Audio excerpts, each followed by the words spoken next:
This is Changemakers with Katie Gore, finding the right solutions for the affordable housing community.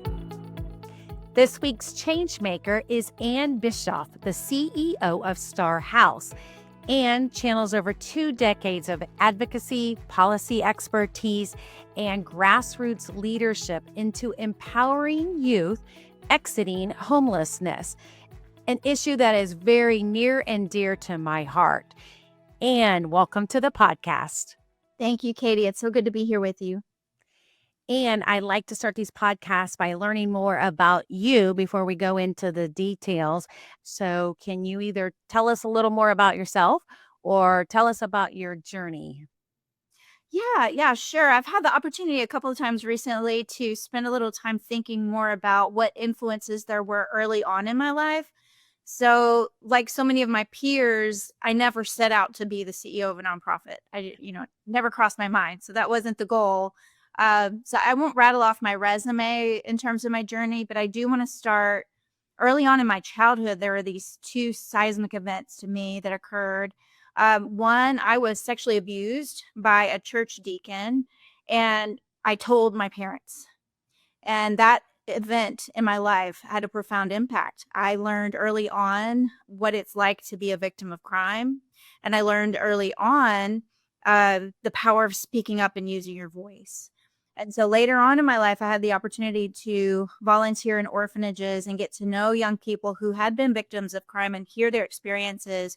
And I say that experience, coupled with my own experience with surviving crime, really impacted the way forward for me. So I decided to lean into policy, child policy, and devote my time to that initially. So I worked at the State House. I learned how a bill really becomes a law.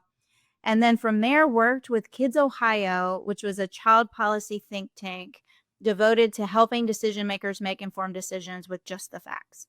And there I learned how to ask really good questions, how to not make assumptions, how to look for the unmet need, and began focusing on, again, young people in foster care, children who are making a go of it without often the support of their family there. So I met with the Children's Services Director here locally in Columbus, Ohio at the time, and I asked him, what are the unmet needs for youth in foster care? He told me, and I thought certainly he would say kids in foster care we need more foster parents, or we need more adoptive parents. And certainly we did then and we do now. But his response was, we have 250 kids on a wait list for a mentor. And mentoring has been proven more successful than therapy for youth who have experienced trauma. And so I took that as my marching orders. I found a friend who's a counselor. We created a mentor program for small kids in foster care so that they could continue on their relationship with their camp counselor throughout the school year. And that was part of the National Royal Family Kids program. And really got to know young people and their experiences, learned what happens when they age out of foster care. And that changed everything for me in terms of my journey and the trajectory from there. I heard from youth who had aged out of foster care, created a mentor program for them as well. And they would tell me, look, I've got a place to go in a couple of days, but I have nowhere to go tonight. Can you help me? And remember, I was a policy wonk. I didn't know what I didn't know about the adult shelter system. I just knew that these young people, these young adults, were afraid to go to the adult shelter system for fear of being victimized again. And so I started asking questions again. What are the unmet needs, or what is going on with this population? What are the opportunities that are available? And I finally asked the right person the right question at the right time. And they told me about Star House, which at the time was a research study at The Ohio State University. Not a lot of people knew about the program and the good work that they were doing. And from there, the immediacy of access is what our youth were looking for. So I was able to refer young people from the mentor program to Star House, got to know the organization, and just fell in love, because all the things that youth in this foster alumni program that I was part of, they were telling me what they needed, and Star House either already had it baked into their model, or they had a plan to create housing, create a jobs program that made sense for them. I've been at Star House for 9 years. I love it. Thank you for trusting us with your early story, and you are demonstrating how you're speaking truth into an area that's not often talked about, and you just right off the bat, you walked right up to that line, and you're speaking truth, and you're taking your own power back, and I'm in awe and respect you for that because everybody's still learning how to do that, and you clearly have already figured that out. So I know many of our listeners are going to be encouraged by you being so bold in your own story and your own messaging. And obviously, you are not just taking your own power, but you are giving that power to other kids now. And we're talking about a population, obviously, that is vulnerable and exposed to lots of different challenges that other kids um, are not experiencing. And just kind of speaking from my own stint in homelessness, it's like, we didn't ask to be in that position. We didn't ask to be living in a tent when I was young. And so, it was through no fault of our own. But yet, you're exposed to other elements that you shouldn't have to be exposed to. And so, what Star House is doing, you guys are in Columbus, Ohio, right? But you're giving that power and that voice to kids who, are having to make their own way now. So tell us about Star House. I mean, how you just mentioned it. Um, what kind of numbers are you meeting the need for, or what kind of numbers are still you can't get to because you're at capacity? Walk us through that now. Yeah. So if you look nationally, just in 1 year's time, there are 4 million young people ages 14 to 24 who find themselves in a circumstance of homelessness. That is roughly the same size of the population of the entire state of Oregon. And it's Wow. happening every year in our country. And there are solutions that are working to help young people not just get housed, but keep their housing and prevent chronic homelessness into adulthood. So that's what we're focused on. So let's zoom into central Ohio. Just in Franklin County, which is where Columbus, Ohio, the 15th largest city in the country, exists, there are upwards of 10,000 individual young people in the same age group, 14 to 24, who find themselves in this circumstance every single year. And the next question is usually, why? Why is this happening? A lot of people have no idea that there are youth experiencing homelessness Yeah. anywhere in our country. They think of someone holding a sign on the side of the street, and that's their image of homeless in our country. This is happening to babies and children all around our community. So the top two reasons why they find themselves in a circumstance, as you know, is number one, disconnection from family, have or in foster care at some point, disconnected from moms and dads at a critical time. Um, some are pregnant and kicked out of their home for being pregnant. Others are kicked out for other reasons. And then we have some young kids who are running away from home. The fear of the unknown, the fear of going and sleeping in a tent site somewhere becomes less than the fear of staying where they are. And so they're leaving with limited rights and resources, especially if they're minors. And then if they're young adults, they don't have the safety net, the support of the proverbial mom's basement, if you will, during that critical time. So when a person comes to you, a child comes to you, and says, I'm don't have anywhere to go, and that is their ultimate human need that needs met. They're not able to navigate, "Oh, call these 7 shelters. Oh, apply for a voucher. Oh," like, that's not in their grasp to be able to do. It's really hard to do when you're settled and you have all the tools. That's hard enough. So, when that person comes to you, what is kicked off by your organization? Yes. And first of all, I will point back to something you said early on about the voices of the young people we're serving. Everything we do at Star House, this is why I love it, being sort of brought up in research. Everything that we do at Star House is based on the voices of the young people we're serving, listening to them, understanding their experience. We were founded as a federally funded research study at The Ohio State University. The research is all surveys, and by the way, they're compensated for their time to contribute to the research, which is really important as well. But they're telling us things like they need immediate access to safety. the I don't know how the system works around the country in every case, but in Columbus we have a homeless hotline. People need to call the homeless hotline. Sometimes they wait only to be told that there's a wait list. Our shelter here has a wait list a mile long right now. Youth, vulnerable youth especially, who are highly susceptible to exploitation and assault and other Yep. victimization concerns out on the street, must have immediate access to safety. So that's what sets this model apart. By being a drop-in, by offering drop-in services 24/7, youth have access around the clock every single day in the year, even on holidays, to safety. And then once they're inside, the second thing youth told us from all the research over the years, they need low barrier access. We don't Right. require an ID at the door. Uh, Hmm. Once they're inside, the third thing is they need to feel like they're in control because they don't trust because of the experiences that they've had. So they have complete autonomy once they're inside, and they can come for as long as they need to between the Hmm. ages of 14 and 24. There's food, clothing, a safe place to be. And then beyond that, we have clinical services on site. We're seeing people heal from post-traumatic stress disorder, and we're connecting them with all the resources they need. Again, not just to get housing, but keep it long term.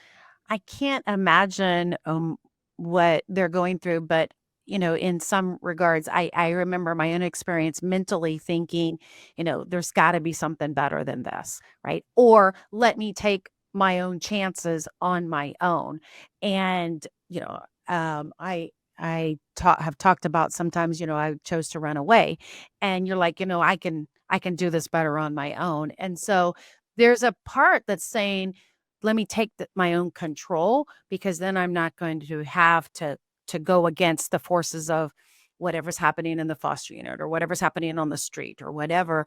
Um, and yet that strength is limiting too, because they are children combating this.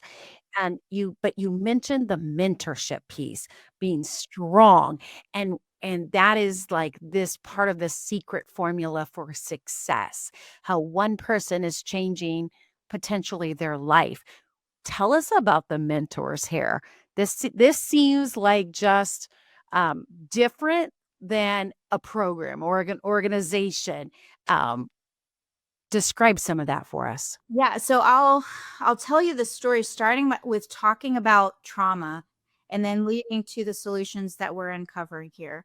Our clinical services director, Jill Gores, would tell you that when she came to Star House as a clinical therapist, she thought homelessness was simply a resource mismatch issue, which Okay, partially right, right, is. Of course, there's a catch 22, and you got to break out of the catch 22, get stabilized, and move forward. But what she learned is that the vast majority of the young people coming through our center don't just have one trauma one time.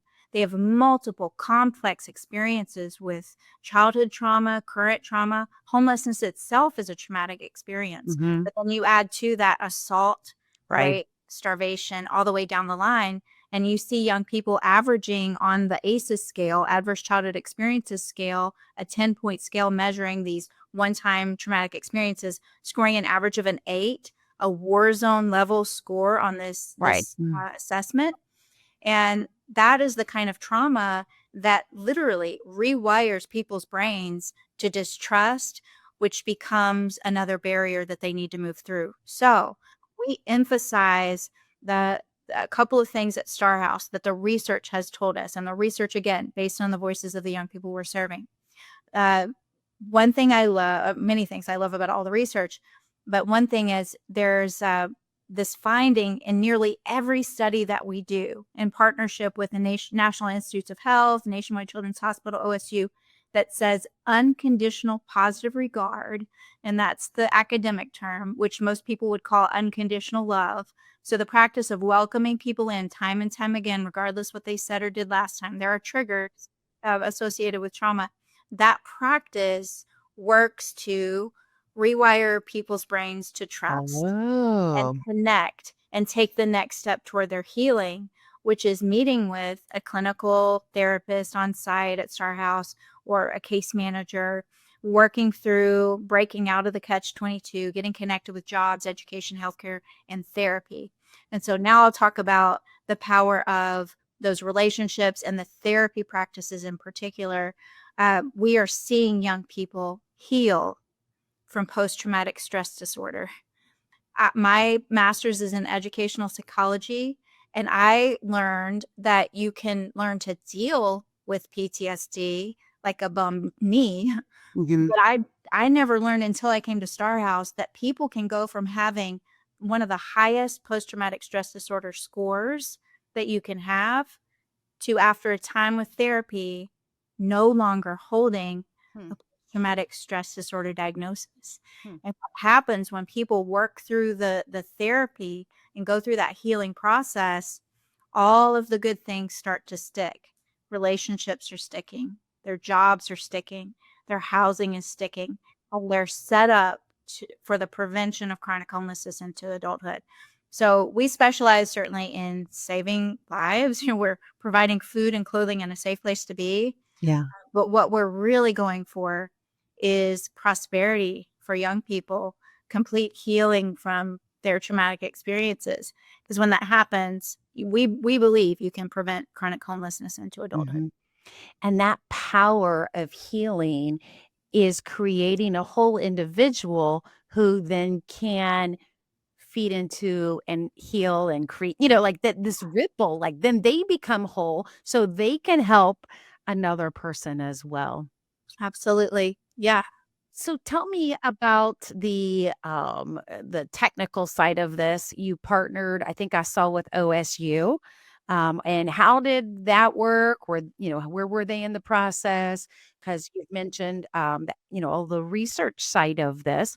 We've talked about the heart, we've talked about the person, and tell me about that organizational aspect. Yeah, so we were so fortunate. I know a lot of nonprofits just getting started don't have this opportunity, but we were incubated, I'll call it, by The Ohio State University from Mhm. 2006 with that very first research study all the way to 2017. So they Oh, actually wow. brought me on in 2016 knowing that it was time for Star House to spread its wings and become independent. Yeah. The reason we needed to become independent is so that we could apply more of the solutions that we learned about that didn't really operate well under an academic structure. So we became independent in 2017, but the research that we do is so important that we wanted to ensure that that remains. So we do have 2 offices at our drop-in center devoted to that ongoing research. They're looking at traumatic brain injury research right now, the first of its kind. Most of those studies are focused on sports injuries or veterans. This is the first of its kind study focused on childhood trauma and the impact that that has on someone. And so we'll be able to apply learnings in real time. Preliminary findings are telling us that when you practice unconditional positive regard, again, these therapeutic practices that we offer, you can reinforce the barrier around someone's DNA. And when you reinforce the barrier there, it can prevent the chronic illnesses associated with traumatic experiences long term. So this is powerful research, not the kind of research that sits on a shelf or just finds its way to a journal article, but applicable findings that we apply every day. And we're excited to be able to share it with more and more organizations around the country Mhm, as well. mhm. I hate to say this, but a lot of people, I mean, there's this myth that has to be debunked about, well, they're not going to change, or well, what can you do, or well, the intervention wasn't early enough, or but yet you're proving that wrong with research-based facts that says yes, you can rewire the brain, yes, they can heal. And I think that's what's phenomenal is like you're doing the twofold approach. You're confronting that myth that is wrong with evidence that's proving that there are techniques to work through that healing process and that life correcting moment. Yeah, the beautiful thing is youth are empowered and they understand what's happening and the power of therapy and moving through. We've seen this phenomenon over the past several years where we went from, I think it was 45% of our youth were choosing to meet with a therapist or a case manager Right. to 2017, 2016 when I first started. And more recently, it's up to 89%. And so I went to Jill, our clinical services leader, and I said, "What is going on? These numbers are so high." And she said it's Gen Z. She said they're Mm. more comfortable talking about Huh. mental health, accessing Yeah. mental health, Okay. and then telling their friends about it. And so we have a whole new referral to the program now. And so that's why we have the information now about how the healing that's taking Yeah. place when we use EMDR, eye movement desensitization, Mhm. cognitive behavioral therapy, and all of the best strategies. My sister has a couple of counseling centers that she started, and a lot of it was birthed from her own, our own shared experiences early on. And so I'm sure when she listens to this, she is going to just be like jumping up in her seat, hearing what you guys are doing, because that's a lot of her world too, where she sees it working and she sees that reprogramming. Another thing that I wanted to talk about was another innovative thing that you guys are doing. You just bought, I believe it was a vacant church, and you're going through the conversion process. So you're expanding. Tell us a little bit about that project. Yeah, I'll tell you, and I'll answer the question you asked early on that I kind of drifted away from on my rabbit trail is the numbers we're seeing Oh, and yes. why we are in the process of purchasing that second drop-in center location. So last year, 2024, we served 1,606 individual teenagers, young adults, and their small children. 78 small children of our guests last year as well. That is nearly double the number that we served just 3 years Wow. before. And while we have a 14,000 square foot facility, half of that is a warehouse, and a lot of it, much of it is a gym. So if not for that full length gym, we would be at capacity. Our unique service to our community is zero youth turned away. And the way we're able to do that is by, having enough space. And so we are in the process, we're in contract on an old church, convent, and school on one property. We'll convert that into a second drop-in center, certainly to meet the unique needs of young people in that region of Central Ohio, but also to offset any capacity issues because we can't turn young people away. They're too vulnerable to be Mhm, left on the street. mhm. Why do you think Columbus is a unique community to be making this model work? Yeah, that's an interesting question because we're in conversation with a couple of other communities, and we're learning, the difference of developing in unique communities there. Because it's not a given, is it? It's It's not. not a It's not. given. I Mhm. will say early on in the early 2000s, when we came on the scene, there was very little known about this population. There were people in the community saying, "We might have a few kids out there living on the streets, but there can't be many. We're Columbus. We're all these Fortune 500 companies and all these Yeah. universities. We're doing okay." And then we come on the scene and we say, "Hey, look, there at the time the estimate was a couple of thousand youth every single year who are couch surfing, disconnected, and trying to make a go of it, and we need to support them now to prevent chronic homelessness into adulthood." So the difference I think that it makes to be in Columbus is when you make the case, people listen to the facts, they listen to the details, and you can't deny that the need is here at this point. And we're Uh-huh. so fortunate to have leaders in our community that, when given the facts, they want to step up and support and help make things happen. So we've got tremendous, tremendous support from all sectors of our community here, fortunately. Mhm. Uh-huh. Using your policy hat that you talked about, your expertise there. If policymakers were looking for a solution for unhoused youth, what would you say maybe the 3 things that they need to do on a more macro national level? I mean, you guys are doing what you're doing in Columbus, right? But there are so many other cities that need to have the push to get going. So what would you recommend from a larger national scale to make that happen? Yeah. I would say again, 4 million youth every single year. And if we support all 4 million of those young people into adulthood, ensuring that they have the right access to careers and opportunities for affordable housing, that will save taxpayers billions of dollars over the Yeah. course of those young people's lives. So we must step in and provide the pathway that these young people need to prosperity and surefire housing. And the way to do it, there are so many organizations around our country that are doing good work. So I don't want to make it sound like Star House is the silver bullet. We have all the answers. Although I do know that the types of services that we have work for this population. And that's immediate access to safety. First of all, I'd say go out to the street. So we go to them, to the tent sites, soup kitchens, college campuses, libraries, make sure that they know about the resources that are available. For every one person we find out there, 3 more followed by word of mouth. And then the immediate 24/7 access is what people are looking for. We've been out there on national news, and we've had people from all over the country reach out to us wanting to learn about this model. Yeah. And every single time they're looking for the immediate access, the breaking down of all the red tape to just get into the door and get into a safe circumstance where you can breathe about to begin moving forward. And then flexibility is really important with this population. We don't have a 12-week program. We don't have demands that people have to walk through to get services and to move forward. We make everything available in a one-stop shop. And we have all the team members on site available to coach them and walk them through the process on their own unique timeline. From there, we have housing. So we have a unique housing model as well that was birthed out of asking good questions and doing the research, listening to youth.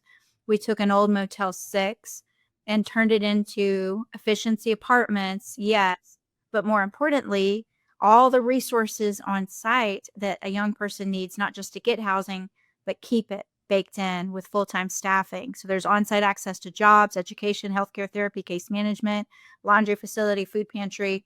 And we're finding that youth have the space to get the traction they need to sustain their housing long-term. One young man came in from the drop-in center into housing, was able to complete his high school diploma with the education resources that we have on site. Then he completed his real estate license. And then he went on, he didn't need us anymore. He got his own apartment, and we were able to connect him with mentors in the real estate space to help him get that traction as well. So it's a pathway, and it's hard work, and you have to have team members committed to it to take their time with a young person and walk them through the whole process. And when you do, they come back and they tell you the difference that it made, and it's a beautiful thing. I was just going to ask you if there was some type of, I hate to say storytelling, but some type of testimonial, that's what it is, and that you like to talk about in changing public perception and really helping garner support for your mission. Is there some type of testimonial that There are I'm sure you have a ton? countless Yes. stories that I could tell you. But dispelling the myth, one thing is the idea that people are homeless because they don't want to work. That is not true. If you look at our data, youth who've been with us for 90 or more days, 79% of them are obtaining employment. The trick is keeping it. And so we've created a program, Starworks, that brings the jobs to them. They can work when they can. When they can't work, there's no penalty. So what I would encourage people to do is go to our website, starhouse.us/cbus, CBUS, see us, SEEUS. There's a video there of a young lady named Kale, and she's given us permission to share the video of her experience while she was at Star House. She came to us, and she describes in the video the circumstance of homelessness isn't something you have to do wrong to fall into. Life just sort of happens, and you find yourself in this catch-22, and it's really tricky to break out of that catch-22 without the proper supports. And so that's where Star House stepped in for her. She was connected with a group of mentors. Since then, she's moved on. She's married. She's got a good job. And most recently, she published an illustrated children's book. So Oh, wow. those sorts of experiences, and like the young man I shared who got his real estate license, these are the experiences of young people. They want to move forward. They want relationships, and it is one of the most beautiful things when after someone comes in looking forlorn, just having lost hope, getting them connected and to the point where you see that big smile on their face and the weight lifted off of their shoulders.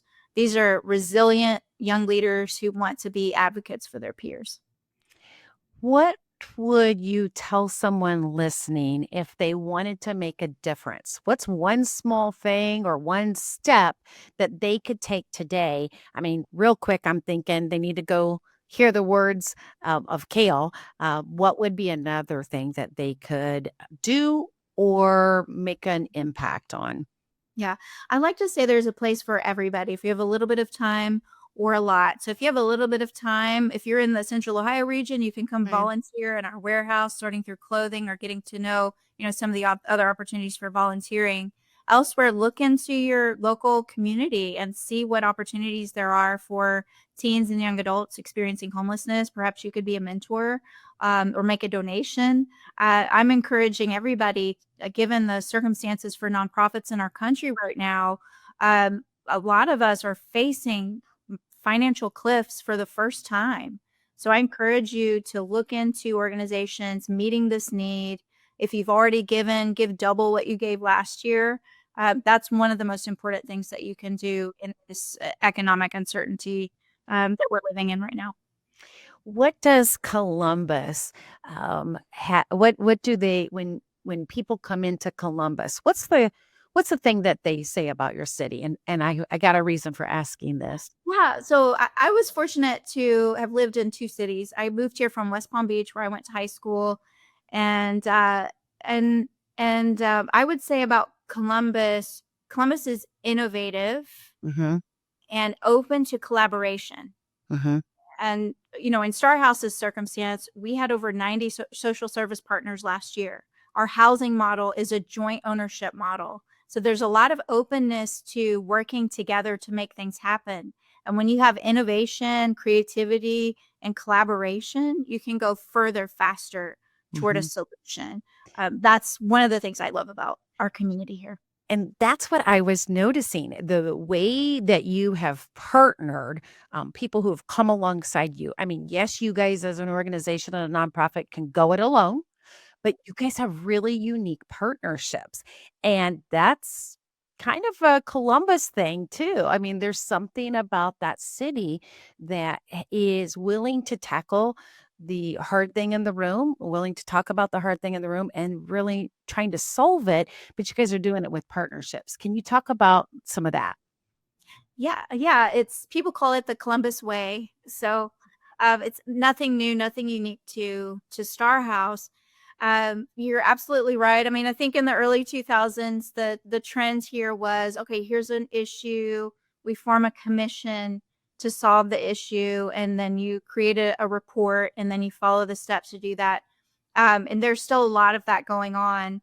In Star House's case, there's the Youth Partner Coalition, and so all the organizations in town that are serving this population, we get together once a month and we talk about the issues. We're talking about ways that we can share services, share facilities.